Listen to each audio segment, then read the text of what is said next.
Hello friends, welcome back to my channel Simnas food world.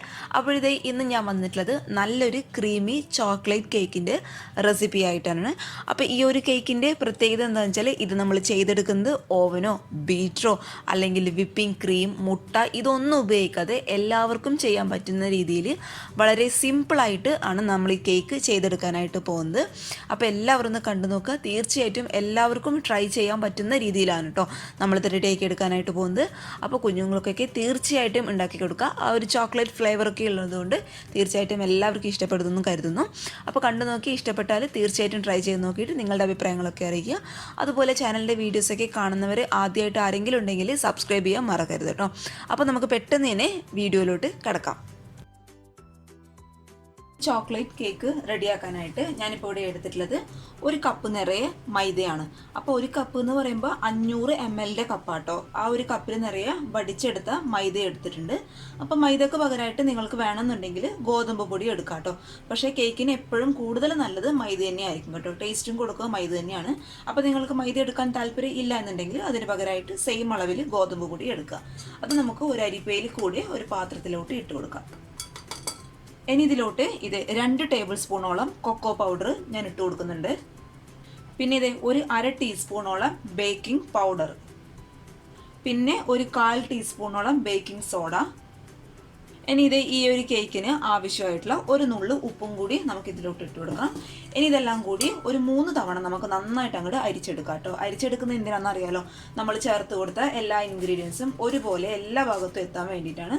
നന്നായിട്ട് ഇതൊരു 3 തവണ നമുക്ക് അരിച്ചെടുക്കാം.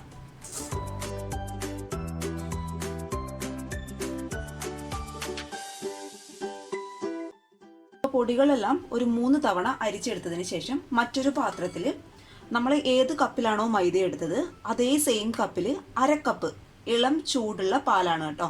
ഒരുപാട് ചൂടുള്ള പാലാവാൻ പാടില്ല, അതുപോലെ ഒരുപാട് ഫ്രിഡ്ജിൽ വെച്ച് തണുപ്പിച്ചെടുത്ത പാലാവാനും പാടില്ല. നമുക്ക് കൈയൊക്കെ കുത്താൻ പാകത്തിലുള്ള ഇളം ചൂട് മാത്രം കേട്ടോ. അതിപ്പോൾ നിങ്ങൾ കപ്പിലല്ല ഗ്ലാസ്സിലാണ് മൈദ അളന്നെടുക്കുന്നതെങ്കിൽ 1/2 ഗ്ലാസോളം പാലെടുക്കുക കേട്ടോ. അത് നമുക്കൊരു പാത്രത്തിലോട്ട് ഒഴിച്ചു കൊടുക്കാം. ഇനി അതേ സെയിം കപ്പിൽ തന്നെ ഒരു 1/4 കപ്പോളം വെജിറ്റബിൾ ഓയിലും കൂടി ഞാൻ ഇതിലോട്ട് ഒഴിച്ചു കൊടുക്കുന്നുണ്ട്. അപ്പോൾ വെജിറ്റബിൾ ഓയിൽ എന്ന് പറയുമ്പോൾ ഞാനിപ്പോൾ ഇവിടെ എടുത്തിട്ടുള്ളത് സൺഫ്ലവർ ഓയിലാണ്. ഏത് വെജിറ്റബിൾ ഓയിൽ വേണമെങ്കിലും ഉപയോഗിക്കാം കേട്ടോ. അപ്പോൾ ഈ ഓയിലിന് പകരം നിങ്ങൾക്ക് വേണമെങ്കിൽ ബട്ടർ ഉപയോഗിക്കാം. പക്ഷെ എല്ലാം ഉപയോഗിക്കുമ്പോൾ ശ്രദ്ധിക്കുക, ബട്ടർ ആണെങ്കിലും നെയ്യാണെങ്കിലും നന്നായിട്ട് ഉരുക്കിയിട്ട് ശേഷം മാത്രം ഒരു 1/4 കപ്പ് ചേർത്ത് കൊടുക്കുക കേട്ടോ. ഇനി ഇതിലോട്ട് ഞാൻ ചേർത്ത് കൊടുക്കാൻ പോകുന്നത് അതേ സെയിം കപ്പ് തന്നെ ഒരു 1/4 കപ്പ് പൊടിച്ച പഞ്ചസാരയാണ്. മുഴുവനായിട്ടുള്ള പഞ്ചസാര ഉപയോഗിക്കാനായിട്ട് പാടില്ല. ഒരു 1/4 കപ്പ് പൊടിച്ച പഞ്ചസാര കേട്ടോ. അപ്പോഴേ ഇത് പെട്ടെന്ന് അങ്ങോട്ട് മിക്സായി കിട്ടത്തുള്ളൂ. അത് നമുക്ക് ഈ ഒരു പാത്രത്തിലോട്ട് ഇട്ട് കൊടുക്കാം. അപ്പോൾ ഈ ഒരു 1/4 കപ്പ് പഞ്ചസാര എന്നുള്ളത് ഈ ഒരു കപ്പ് മൈദക്ക് കണക്കായിട്ടുള്ള മധുരമായിരിക്കും കേട്ടോ. അപ്പോൾ നിങ്ങൾ ഗോതമ്പ് പൊടിയാണ് എടുക്കുന്നതെങ്കിൽ ഇതേ സെയിം അളവിൽ തന്നെ എല്ലാം ചെയ്ത് കൊടുത്താൽ മതി. അപ്പോൾ പിന്നെ ഒരുപാട് മധുരം വേണമെന്നുള്ളവർക്ക്, അതായത് കേക്കിന് ഒരുപാട് മധുരം വേണമെന്നുള്ളവർക്ക് 1 കപ്പോളം പൊടിച്ച പഞ്ചസാര ഉപയോഗിച്ചാലും മതിയാവും കേട്ടോ. ഇനി ഞാനിതിലോട്ട് ചേർത്ത് കൊടുക്കാൻ പോകുന്നത് നമ്മുടെ കേക്ക് ഒന്ന് സോഫ്റ്റ് ആയിട്ട് വരാൻ വേണ്ടിയിട്ട് നമ്മൾ സാധാരണ ഭക്ഷണ സാധനങ്ങളിലൊക്കെ ഉപയോഗിക്കുന്ന വൈറ്റ് വിനേഗറാണ്. അപ്പോൾ വിനാഗറിൻ്റെ അളവ് ചേർക്കുമ്പോൾ ശ്രദ്ധിക്കുക, ഒരുപാട് കൂടി പോകാൻ പാടില്ല. ഇതിപ്പോൾ ഒരു 1/2 ടീസ്പൂൺ വരെ വിനേഗർ ഞാൻ ഇതിലോട്ട് ചേർത്ത് കൊടുക്കുന്നുണ്ട്. അതിപ്പോൾ നമ്മൾ മുട്ടയൊന്നും ചേർക്കാത്തതുകൊണ്ട് കേക്കിന് ഒരു സോഫ്റ്റ്നെസ് കിട്ടാൻ വേണ്ടിയിട്ടാണ് 1/2 ടീസ്പൂണോളം വിനേഗർ ഇതിലോട്ട് ഒഴിച്ചു കൊടുക്കുന്നത്. അപ്പോൾ വിനേഗറിന് പകരമായിട്ട് നിങ്ങൾക്ക് വേണമെന്നുണ്ടെങ്കിൽ ലൈം ജ്യൂസും എടുക്കാം കേട്ടോ. അപ്പോൾ ഇതേ സെയിം ക്വാണ്ടിറ്റിയിൽ തന്നെ എടുത്താലും മതിയാവും. ഇനി ഇതിലോട്ട് ചേർത്ത് കൊടുക്കാൻ പോകുന്നത് ഒരു 1/2 ടീസ്പൂണോളം വാനില എസൻസ് ആണ്. അപ്പോൾ വാനില എസൻസ് ചേർത്ത് കൊടുക്കുമ്പോൾ ശ്രദ്ധിക്കുക, മുന്നേ ഞാൻ ഏതൊരു കേക്കിൻ്റെ റെസിപ്പി ഇട്ടപ്പോൾ ആരോ എനിക്ക് കമൻറ്റ് ചെയ്തായിരുന്നു കേക്കിന് ഒരു കയ്പ്പ് ടേസ്റ്റ് ഉണ്ടെന്ന്. അപ്പോൾ വാനില എസൻസ് കൂടുതൽ ചേർത്ത് കൊടുത്താൽ നമ്മുടെ കേക്കിന് നല്ലൊരു കയ്പ്പ് ടേസ്റ്റ് വരും കേട്ടോ. അപ്പോൾ ഒരു നുള്ളു മതി. ഈ ഒരു ക്വാണ്ടിറ്റിയിലൊക്കെ കേക്ക് ഉണ്ടാക്കുകയാണെങ്കിൽ 1/2 ടീസ്പൂണോളം വാനില എസൻസ് മതിയാവും കേട്ടോ. അപ്പോൾ ഇനി ഇതെല്ലാം കൂടി നമുക്ക് നന്നായിട്ടൊന്ന് മിക്സ് ചെയ്ത് കൊടുക്കാം.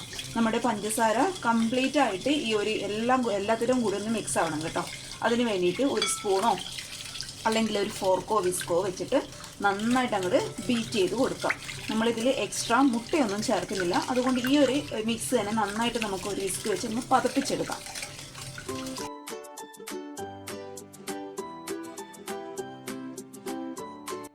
ഇതൊരു 2-3 മിനിറ്റോ നന്നായിട്ട് മിക്സ് ചെയ്തതിന് ശേഷം നമ്മൾ നേരത്തെ അരിച്ച് മാറ്റി വെച്ച നമ്മുടെ ഡ്രൈഡ് ആയിട്ടുള്ള പൊടികളൊക്കെ നമുക്കിതിലോട്ട് കുറച്ച് കുറച്ചായിട്ട് ഇട്ട് കൊടുക്കാം കേട്ടോ.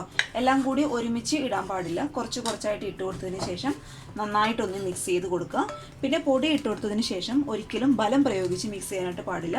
പതുക്കെ അങ്ങോട്ട് മിക്സ് ചെയ്ത് കൊടുക്കുക കേട്ടോ. ബലം പ്രയോഗിച്ച് കഴിഞ്ഞാൽ നമ്മുടെ കേക്ക് പെട്ടെന്ന് അങ്ങ് ഹാർഡായി പോകാനുള്ള ചാൻസ് ഉണ്ട്. അതുകൊണ്ട് പതുക്കെ പതുക്കെ അങ്ങോട്ട് മിക്സ് ചെയ്ത് എടുക്കുക. ഫോൾഡ് ചെയ്ത് എടുക്കുക എന്ന് പറയും കേട്ടോ. അപ്പോൾ ജസ്റ്റ് ഒരു എന്തെങ്കിലും ഇങ്ങനെയുള്ളൊരു സ്പൂണൊക്കെ വെച്ചിട്ട് പതുക്കെ അങ്ങോട്ട് മിക്സ് ചെയ്ത് കൊടുത്താലും മതിയാവും.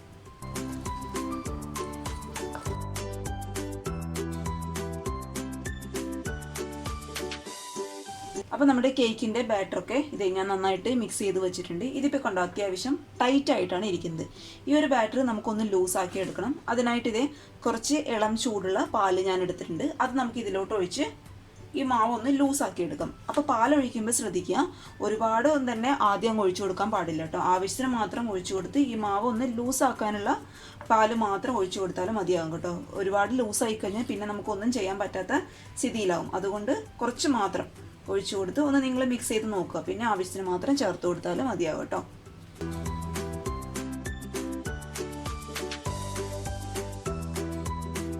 അപ്പോൾ നമ്മുടെ കേക്കിൻ്റെ ബാറ്റർ ഇവിടെ റെഡി ആയിട്ടുണ്ട്. ഇതാണ് മാവിൻ്റെ പരുവെന്ന് പറയുന്നത്. ഒരുപാട് അങ്ങ് ടൈറ്റ് അല്ല, എന്നാൽ ഒരുപാട് അങ്ങ് ലൂസും അല്ല. കണ്ടോ, ഈ ഒരു പരുവത്തിലാണ് മാവ് വേണ്ടത്.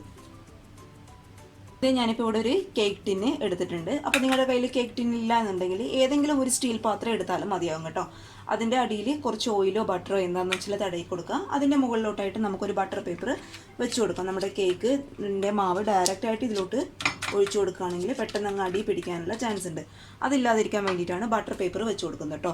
ഇനി നമ്മൾ നേരത്തെ റെഡിയാക്കി വെച്ച മാവ് കംപ്ലീറ്റ് ആയിട്ട് നമുക്ക് ഈ ഒരു ടിന്നിലോട്ട് ഒഴിച്ചു കൊടുക്കാം. ഇനി ഒരു 2 തവണ ഇതൊന്ന് ടാപ്പ് ചെയ്ത് കൊടുക്കട്ടെ. എന്തെങ്കിലും എയർ ബബിൾസും കാര്യങ്ങളുണ്ടെങ്കിൽ അതങ്ങോട്ട് പോയിക്കോളും. ഇനി നന്നായിട്ട് ടൈറ്റായിട്ട് ഒരു മൂടിയുള്ള പാത്രം 5 മിനിറ്റ് ആവശ്യത്തിന് ഉപ്പ് ഇട്ട് ഒരു പാത്രം വെച്ചിട്ട് ഞാൻ നന്നായിട്ട് ചൂടാക്കി ഹൈ ഫ്ലെയിമിലിട്ട് ചൂടാക്കി എടുത്തിട്ടുണ്ട് കേട്ടോ. അപ്പോൾ ഈ ഒരു സ്റ്റാൻഡ്, നിങ്ങൾ സ്റ്റാൻഡാണ് ഉപയോഗിക്കുന്നതെങ്കിൽ സ്റ്റാൻഡ്, അല്ലെങ്കിൽ പാത്രമാണ് വയ്ക്കുന്നതെങ്കിൽ പാത്രം, ഈ ഒരു പാത്രവും നമ്മുടെ ഉപ്പും ഈ ഒരു പാത്രങ്ങളൊക്കെ നന്നായിട്ട് ഹൈ ഫ്ലെയിമിലിട്ട് 5 മിനിറ്റ് നന്നായിട്ട് ചൂടാക്കി എടുക്കണം കേട്ടോ. അപ്പോൾ അടച്ച് വെച്ചിട്ട് തന്നെ ചൂടാക്കി എടുക്കുക. അത് ഞാൻ ഓൾറെഡി ചെയ്തിട്ടുണ്ട്. ഇനി നമ്മൾ റെഡിയാക്കി വെച്ച കേക്ക് ടിന് നമുക്കിതിൻ്റെ മുകളിലോട്ടായിട്ട് വെച്ച് കൊടുക്കാം. ഇനി നമുക്ക് വീണ്ടും അടച്ച് വെച്ച് 5 മിനിറ്റ് ഹൈ ഫ്ലെയിമിൽ തന്നെ ബേക്ക് ചെയ്തെടുക്കുക. അതിനുശേഷം ഏറ്റവും ലോ ഫ്ലെയിമിലിട്ട് കറക്റ്റ് 35-40 മിനിറ്റ് കേട്ടോ. മീഡിയം ഫ്ലെയിമിലോ ഹൈ ഫ്ലെയിമിലോ ഇടാൻ പാടില്ല. ആദ്യം 5 മിനിറ്റ് ഹൈ ഫ്ലെയിമിൽ ഇടുക. അതിനുശേഷം ഏറ്റവും ലോ ഫ്ലെയിമിലിട്ട് 35-40 മിനിറ്റ്. അതിനിടയിൽ വെച്ചിട്ട് ഈ മൂടി തുറന്നു നോക്കാൻ പാടില്ല. നമ്മുടെ കേക്ക് അങ്ങ് അമുങ്ങി പോകും കേട്ടോ, പൊങ്ങി വരത്തില്ല. അതുകൊണ്ട് അതൊന്ന് ശ്രദ്ധിച്ചേക്കുക. അപ്പോഴത്തെ നമ്മുടെ കേക്കൊക്കെ കറക്റ്റ് 40 മിനിറ്റിന് ശേഷം നന്നായിട്ട് ബേക്കായിട്ട് വന്നിട്ടുണ്ട്. എന്തെങ്കിലും ഒരു ഡൗട്ട് ഉണ്ടെങ്കിൽ ഇതിങ്ങനെയുള്ളൊരു കത്തിയോ സ്പൂണോ സ്കെയറോ വെച്ചിട്ട് ഒന്ന് ഇൻസേർട്ട് ചെയ്ത് നോക്കുക. അത് ക്ലിയർ ആയിട്ട് വന്നിട്ടുണ്ട് എന്നുണ്ടെങ്കിൽ കേക്ക് കറക്റ്റായിട്ട് ബേക്ക് ആയിട്ടുണ്ട് എന്നാണ് കേട്ടോ അർത്ഥം. ഇനി ഇത് ഒന്ന് ചൂടാറി കഴിയുമ്പോൾ, അതായത് ഇതിൻ്റെ ചൂടൊന്ന് മാറിക്കഴിയുമ്പോൾ നമുക്കിതൊന്ന് തണുക്കാനായിട്ട് ഫ്രിഡ്ജിലോട്ട് വെക്കണം. ഫ്രീസറിലല്ല, ഫ്രിഡ്ജിൻ്റെ നോർമൽ റാക്കിലോട്ട് കേട്ടോ. അതിനുശേഷം നമുക്കിതിൻ്റെ ചോക്ലേറ്റ് സിറപ്പൊക്കെ ഒന്ന് റെഡിയാക്കി എടുക്കാം. അപ്പോൾ ഇതൊന്ന് ചൂടാറി കഴിയുമ്പോൾ നമുക്കിത് ഫ്രിഡ്ജിലോട്ട് അങ്ങോട്ട് മാറ്റാം. കേക്ക് ഫ്രിഡ്ജിൽ കിടന്ന് തണുക്കുന്ന ആ ഒരു സമയം കൊണ്ട് നമുക്ക് ഈ കേക്കിന് ആവശ്യമായിട്ടുള്ള ചോക്ലേറ്റ് സിറപ്പ് ഒന്ന് റെഡിയാക്കി എടുക്കണം. അതിനായിട്ട് ഞാനൊരു പാത്രം എടുത്തിട്ടുണ്ട്. അതിലോട്ട് 1 ടേബിൾ സ്പൂണോളം കൊക്കോ പൗഡർ നമുക്ക് ഇട്ട് കൊടുക്കാം. പിന്നെ വേണ്ടത് ഒരു 2.5 ടേബിൾ സ്പൂണോളം പൊടിച്ച പഞ്ചസാരയും കൂടി ഞാൻ ഇട്ട് കൊടുക്കുന്നുണ്ട്. അത് നമുക്ക് ഒരു മധുരത്തിന് വേണ്ടിയിട്ട് കേട്ടോ. അപ്പോൾ 2.5 ടേബിൾ സ്പൂൺ പൊടിച്ച പഞ്ചസാര. ഇനി ഇതിലോട്ട് 1 ടേബിൾ സ്പൂൺ നിറയെ കോൺഫ്ലോർ നമുക്ക് ചേർത്ത് കൊടുക്കാം. ഇനി ഒരു 1/2 ടേബിൾ സ്പൂണോളം ബട്ടർ ഞാനിവിടെ ചേർത്ത് കൊടുക്കുന്നുണ്ട്. ഇതിപ്പോൾ കട്ടയായിട്ടാണ് കേട്ടോ ഇരിക്കുന്നത്. അതിപ്പോൾ കട്ടയല്ല, ലൂസായാണെങ്കിൽ എന്തായാലും കുഴപ്പമില്ല. 1/2 ടേബിൾ സ്പൂണോളം ചേർത്ത് കൊടുക്കുക. ഇതിലോട്ട് 1/2 കപ്പോളം ഇളം ചൂടുള്ള പാല്, ഒരുപാട് തണുത്ത പാൽ ഉപയോഗിക്കാൻ പാടില്ല. അതുപോലെ ഒരുപാട് ചൂടുള്ള പാൽ ഉപയോഗിക്കാനായിട്ട് പാടില്ല. നമുക്ക് കൈയൊക്കെ കുത്താൻ പാകത്തിലുള്ള ഇളം ചൂടുള്ള പാലും കൂടി നമുക്കിതിലോട്ട് ഒഴിച്ചു കൊടുക്കാം. ഇനി ഇതെല്ലാം കൂടി നന്നായിട്ടൊന്ന് മിക്സ് ചെയ്ത് എടുക്കുക. എന്തെങ്കിലും ഒരു വിസ്കോ ഫോർക്കോ വെച്ചിട്ട് ഇത് കട്ട കെട്ടാതെ, അതായത് കോൺഫ്ലവറൊക്കെ ചേർത്ത് കൊടുത്തുകൊണ്ട് പെട്ടെന്ന് കട്ട കെട്ടാനുള്ള ചാൻസ് ഉണ്ട്. അതൊന്നും ഇല്ലാതിരിക്കാൻ വേണ്ടിയിട്ട് നന്നായിട്ട് അങ്ങോട്ട് മിക്സ് ചെയ്ത് കൊടുക്കുക കേട്ടോ. ഇനി ഇതെല്ലാം കൂടി നമുക്കൊരു പാനിലോ അല്ലെങ്കിൽ ഒരു പാത്രത്തിലോ വെച്ചിട്ട് നന്നായിട്ടൊന്ന് കുറുക്കിയെടുക്കണം കേട്ടോ. അടിയിൽ പിടിക്കാത്ത രീതിയിൽ നന്നായിട്ടൊന്ന് കൈവിടാതെ മിക്സ് ചെയ്ത് കൊടുക്കുക. കാരണം ഇത് പാലൊക്കെ ആയതുകൊണ്ട് പെട്ടെന്ന് കുറുകി വരും കേട്ടോ. അതുകൊണ്ട് ഒരു 2-3 മിനിറ്റ് മതിയാവും ഇത് കുറുകാനായിട്ട്. അപ്പോൾ കൈ ഇളക്കാതെ പതുക്കെ അങ്ങോട്ട് കുറുക്കിയെടുക്കുക.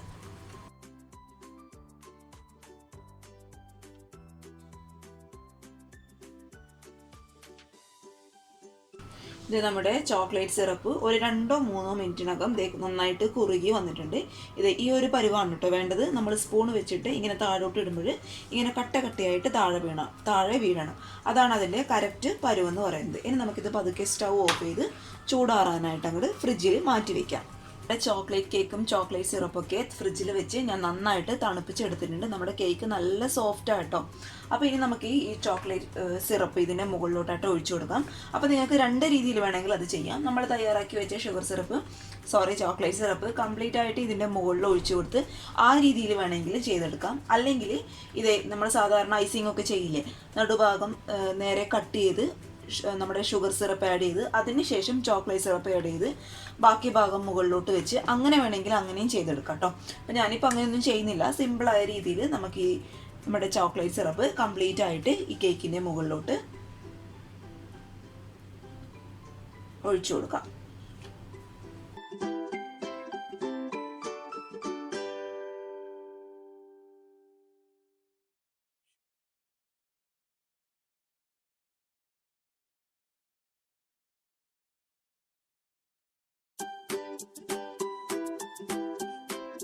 നമ്മുടെ ചോക്ലേറ്റ് സിറപ്പൊക്കെ കേക്കിൻ്റെ മുകളിലോട്ട് ഞാൻ നന്നായിട്ട് ഡെക്കറേറ്റ് ചെയ്ത് വെച്ചിട്ടുണ്ട്.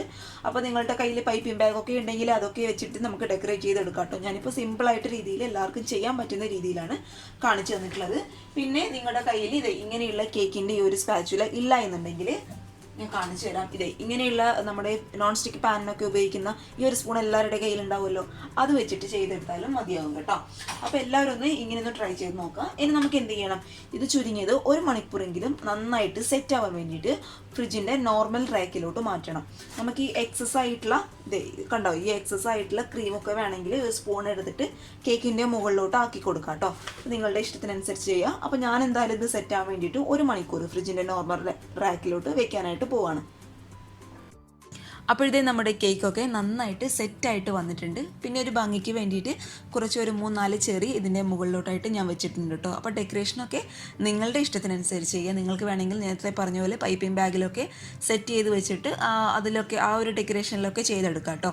അപ്പോൾ ചോക്ലേറ്റിൻ്റെ ആ ഒരു ഫ്ലേവറൊക്കെ ഉള്ളതുകൊണ്ട് കുഞ്ഞുങ്ങൾക്കൊക്കെ തീർച്ചയായിട്ടും ഇഷ്ടപ്പെടും. മാത്രമല്ല എല്ലാവർക്കും ചെയ്യാൻ പറ്റുന്ന രീതിയിലാണ് ഞാൻ ചെയ്തെടുത്തിട്ടുള്ളത്. അപ്പോൾ തീർച്ചയായിട്ടും എല്ലാവരും ട്രൈ ചെയ്ത് നോക്കിയിട്ട് ഫോട്ടോസൊക്കെ എനിക്കൊന്ന് മെയിലായിട്ട് അയച്ചു തരും കേട്ടോ. മാത്രമല്ല നിങ്ങളുടെ അഭിപ്രായങ്ങളൊക്കെ കമൻറ്റ് ബോക്സിൽ അറിയിക്കുക. പിന്നെ മാത്രമല്ല മെയിൽ ഐ ഡി ഞാൻ ഇതിൻ്റെ താഴെ ഡിസ്ക്രിപ്ഷൻ ബോക്സിൽ ഒന്നിടാം. അപ്പോൾ അതൊക്കെ ഒന്ന് ശ്രദ്ധിച്ച് ഫോട്ടോസൊക്കെ അയച്ചു തരിക. അപ്പോൾ എല്ലാവർക്കും ഇഷ്ടമായി എന്ന് വിചാരിക്കുന്നു. ഇഷ്ടമായെങ്കിൽ തീർച്ചയായിട്ടും ലൈക്ക് ചെയ്യാതെ പോകരുത്. ഇഷ്ടമായില്ലെങ്കിൽ ഡിസ്ലൈക്ക് ചെയ്യുക. കാരണം അപ്പോഴേ എനിക്ക് മനസ്സിലാവും നിങ്ങൾക്ക് എങ്ങനെയുള്ള വീഡിയോസാണ് കൂടുതൽ ഇഷ്ടപ്പെടുന്നത്, എങ്ങനെയുള്ള വീഡിയോസാണ് കൂടുതൽ ഉപകാരപ്പെടുന്നതൊക്കെ. അപ്പോൾ എല്ലാവരും ട്രൈ ചെയ്ത് നോക്കുമെന്ന് വിചാരിക്കുന്നു. അപ്പോൾ നാളെ ഒരു നല്ല വീഡിയോ ആയിട്ട് കാണും വരെ thank you for watching സിംനാസ് food world. Bye bye.